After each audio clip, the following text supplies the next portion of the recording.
Assalamualaikum warahmatullahi wabarakatuh. Saya Siti Nur Nadira binti Mustafa akan membentangkan tentang perkembangan individu. Sebelum kita pergi lebih dalam tentang perkembangan individu, saya akan terangkan dahulu tentang konsep perkembangan individu. Perkembangan individu merupakan perubahan yang berterusan dalam diri individu dari permulaan hingga akhir hayatnya. Perkembangan individu ini juga dapat ditafsirkan sebagai perubahan yang dialami individu menuju tingkat kedewasaan atau kematangan. Menurut J. Piaget, perkembangan individu ini berlaku akibat interaksi berterusan antara individu dan tuntutan persekitaran.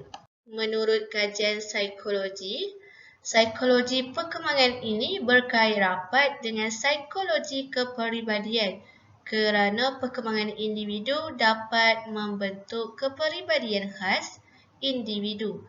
Seterusnya, psikologi kepribadian juga berkait rapat dengan psikologi perkembangan dan psikologi sosial kerana kepribadian adalah hasil perkembangan individu sejak kecil dan bagaimana individu itu sendiri berinteraksi secara sosial dengan persekitaran mereka. Di sini kita dapat lihat terdapat 4 teori perkembangan individu iaitu fizikal, kognitif, psikososial dan juga moral.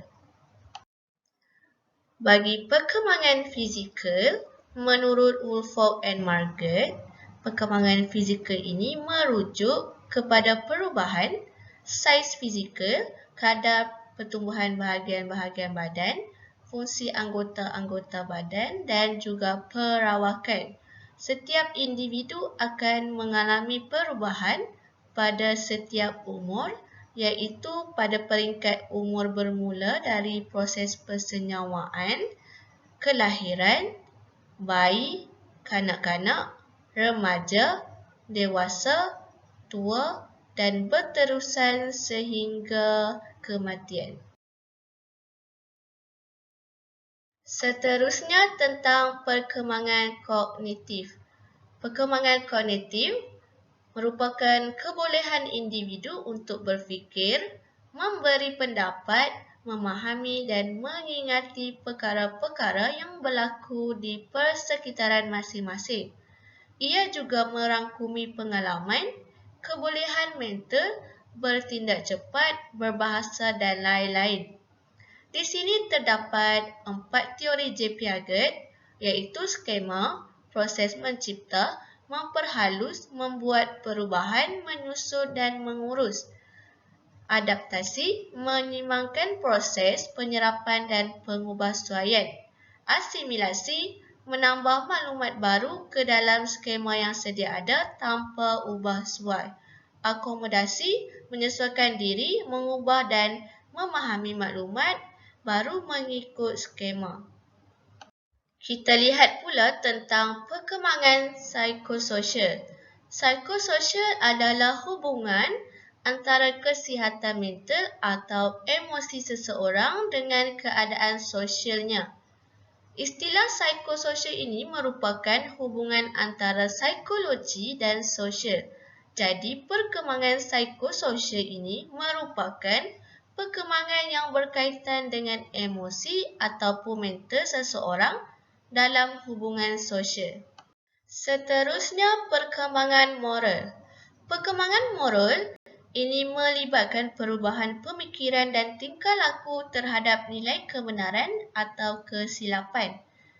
Terdapat 3 komponen moral seseorang individu iaitu komponen emosi, komponen kognitif dan komponen tingkah laku. Menurut teori Coachbridge, perkembangan moral ini berkait rapat dengan perkembangan kognitif seseorang individu. Namun kadang-kadang tahap pemikiran kognitif seseorang tidak menjamin peningkatan dalam perkembangan moral seseorang. Kita pergi kepada fasa perkembangan individu. Fasa yang pertama, umur prasekolah 0 hingga 6 tahun, di mana fasa ini adalah tempoh penting individu menggunakan fungsi biologi untuk mencari pelbagai perkara di dunia mereka.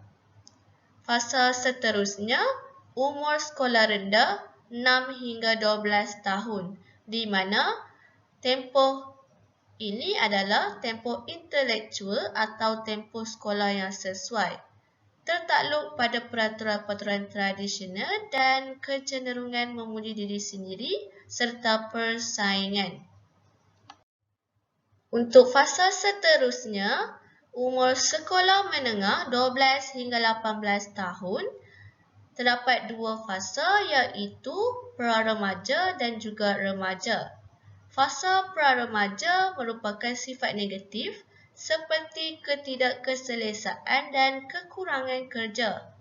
Bagi fasa remaja, merupakan remaja sedang mencari sesuatu yang dianggap berharga dan sangat dihargai dan memerlukan rakan yang dapat memahami serta dapat menolong mereka ketika mereka menyukainya atau dalam kesedihan.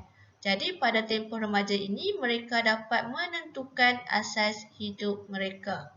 Fasa yang terakhir ialah umur pelajar 18 hingga 25 tahun di mana remaja mempunyai organisasi kehidupan.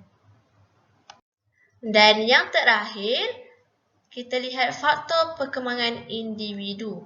Faktor baka dan persekitaran dianggap faktor utama mempengaruhi perkembangan individu dari segi jasmani, emosi, rohani, intelek dan sosial.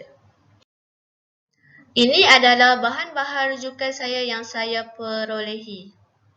Sekian saja pembentangan saya. Terima kasih.